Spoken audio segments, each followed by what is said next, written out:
Hello students, আমি এসে গেছি চতুর্থ অধ্যায়ের আরেকটা টপিক নিয়ে, লিখিত আর অলিখিত সংবিধান।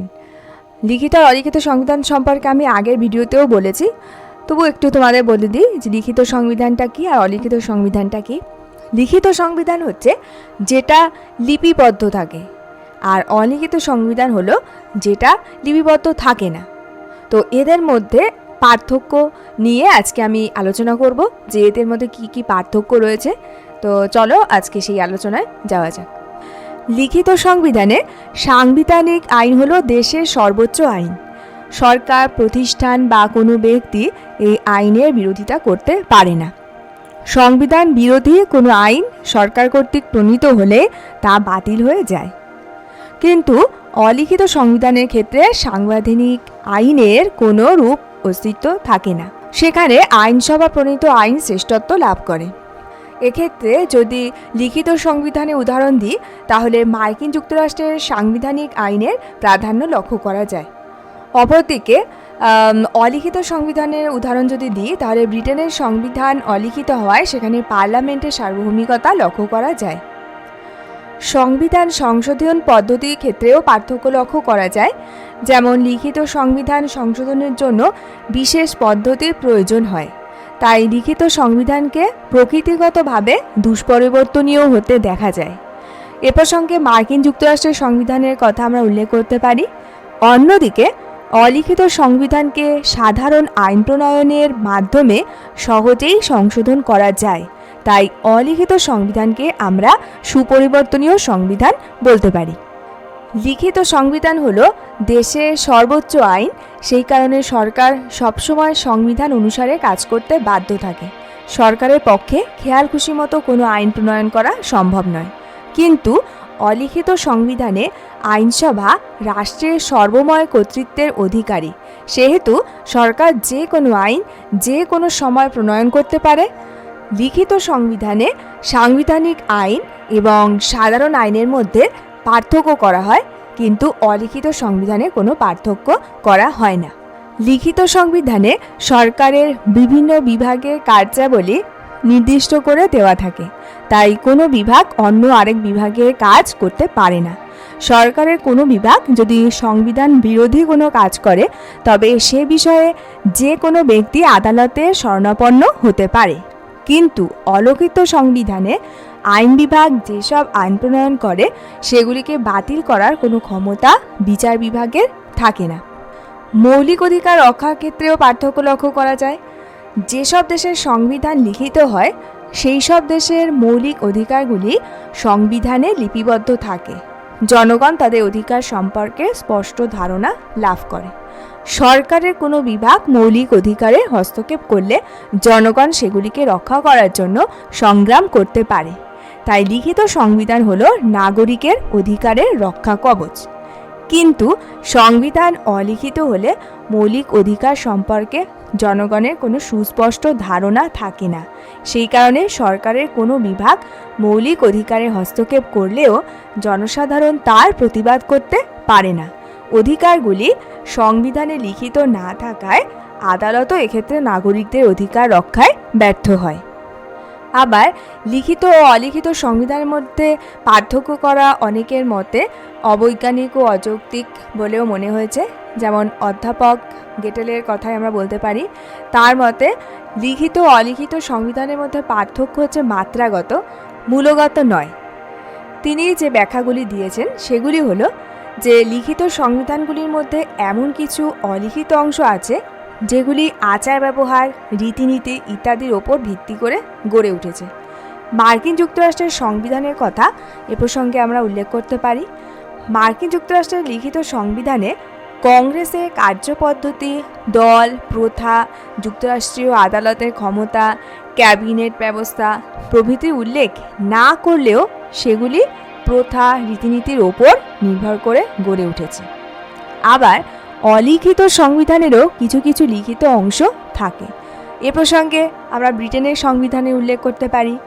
যেমন ব্রিটেনের সংবিধান অলিখিত হলেও মহাসনদ, অধিকারের বিল, পার্লামেন্ট আইন প্রভৃতি ব্রিটিশ সংবিধানে লিখিত অংশ হিসাবে রয়েছে। অলিখিত সংবিধান প্রথাভিত্তিক হওয়ায় লিখিত সংবিধানের মতো আইনসভার কার্যাবলী নিয়ন্ত্রণ করার কোনো ক্ষমতা তার নেই। তবে অনেক সময় প্রথাগুলি আইন অপেক্ষা অধিক কার্যকর হতে পারে। যেমন ব্রিটেনে প্রথাগত নিয়ম আছে যে বছরে একবার পার্লামেন্টের অধিবেশন আহ্বান করতে হবে। অতএব বলা যায় যে প্রথাভিত্তিক আইন সবসময় আইনসভা প্রণীত আইনের থেকে কম গুরুত্বপূর্ণ হবে এটা মনে করার কোনো কারণ নেই। সংবিধান লিখিত হলেই যে ব্যক্তির স্বাধীনতা অধিক পরিমাণে সংরক্ষিত হয় তা কিন্তু নয়। সংবিধান ব্যক্তির স্বাধীনতা রক্ষা করে না। যেমন ব্রিটেনের সংবিধান অলিখিত হলেও সেই দেশের জনগণ অন্য দেশের জনগণের মতোই স্বাধীনতা ভোগ করে। তাছাড়া অনেকে মনে করেন যে শ্রেণী বৈষম্যমূলক সমাজে সংবিধান ধনী শ্রেণীর দ্বারা রচিত ও পরিচালিত হয়। এরকম সংবিধান লিখিত হলেও সংখ্যাগরিষ্ঠ দরিদ্র জনসাধারণ বাস্তবে বিশেষ কোনো স্বাধীনতা ভোগ করতে পারে না। তাহলে স্টুডেন্টস বুঝতেই পারলে যে লিখিত অলিখিত সংবিধানের মধ্যে পার্থক্য আছে, কিন্তু বাস্তবে বিভিন্ন দেশ লিখিত বা অলিখিত সংবিধানের নিয়ম মেনে চললেও কিছু কিছু ক্ষেত্রে তাদের মধ্যে পারস্পরিক সাদৃশ্য লক্ষ্য করা যায়। এবার আমরা একটু সুপরিবর্তনীয় এবং দুষ্পরিবর্তনীয় সংবিধানের মধ্যে কী পার্থক্য লক্ষ্য করা যায় সেটা নিয়ে আলোচনা করি। সুপরিবর্তনীয় সংবিধান বলতে কি বলেছিলাম? যে সাংবিধানিক আইনটি সহজেই সংশোধন করা যায় বা পরিবর্তন করা যায় সেটাই হচ্ছে সুপরিবর্তনীয় সংবিধান।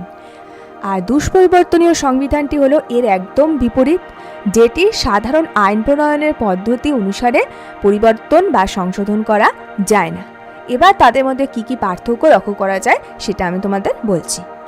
সুপরিবর্তনীয় সংবিধানে আইনসভা সাধারণ আইন প্রণয়নের পদ্ধতিতে সংবিধান সংশোধন করতে পারে, কিন্তু দুষ্পরিবর্তনীয় সংবিধানে সাধারণ আইন প্রণয়নের পদ্ধতিতে সংবিধান সংশোধন করা সম্ভব হয় না।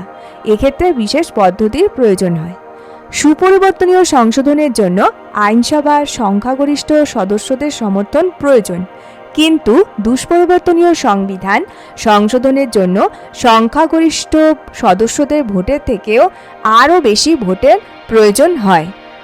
সুপরিবর্তনীয় সংবিধানে সাংবিধানিক আইন এবং সাধারণ আইনের মধ্যে কোনোরূপ পার্থক্য করা হয় না, কিন্তু দুষ্পরিবর্তনীয় সংবিধানে সাংবিধানিক আইন ও সাধারণ আইনের মধ্যে পার্থক্য করা হয় এবং এখানে সাংবিধানিক আইনের মর্যাদা বেশি দেওয়া হয়। সুপরিবর্তনীয় সংবিধানে সাধারণ আইন ও সাংবিধানিক আইনের উৎস এক এবং অভিন্ন, কিন্তু দুষ্পরিবর্তনীয় সংবিধানে সাংবিধানিক আইনের উৎস সাধারণ আইনের উৎসের মতো নয়।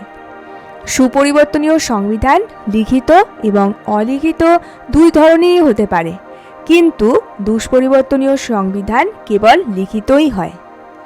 সুপরিবর্তনীয় সংবিধানে আইনসভাই একমাত্র সার্বভৌম ক্ষমতার অধিকারী, কিন্তু দুষ্পরিবর্তনীয় সংবিধানে আইনসভাকে সংবিধানের নিয়ন্ত্রণাধীনে থেকে আইন প্রণয়ন করতে হয়। এক্ষেত্রে সংবিধানই হল সর্বোচ্চ কর্তৃত্বের অধিকারী। সুপরিবর্তনীয় সংবিধানে আইনসভাই সার্বভৌম ক্ষমতার অধিকারী। আইনসভা প্রণীত আইনের যথার্থতা বিচার করার ক্ষমতা বিচার বিভাগে থাকে না, কিন্তু দুষ্পরিবর্তনীয় সংবিধানে আইনসভা সংবিধান বিরোধী কোনো আইন প্রণয়ন করলে বিচার বিভাগ তা বাতিল করে দিতে পারে। সুপরিবর্তনীয় সংবিধানে মৌলিক অধিকারগুলি অনেক ক্ষেত্রে লিখিত অবস্থায় থাকে না, তাই এরূপ সংবিধানকে অগণতান্ত্রিক সংবিধান বলা হয়।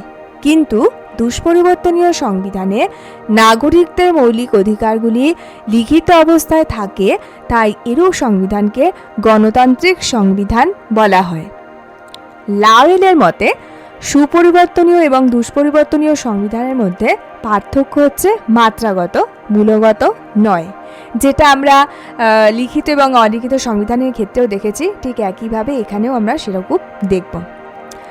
তার মতে কোনো সংবিধান সুপরিবর্তনীয় না দুষ্পরিবর্তনীয় তা কেবলমাত্র সংশোধন পদ্ধতির দ্বারা বোঝা সম্ভব নয়।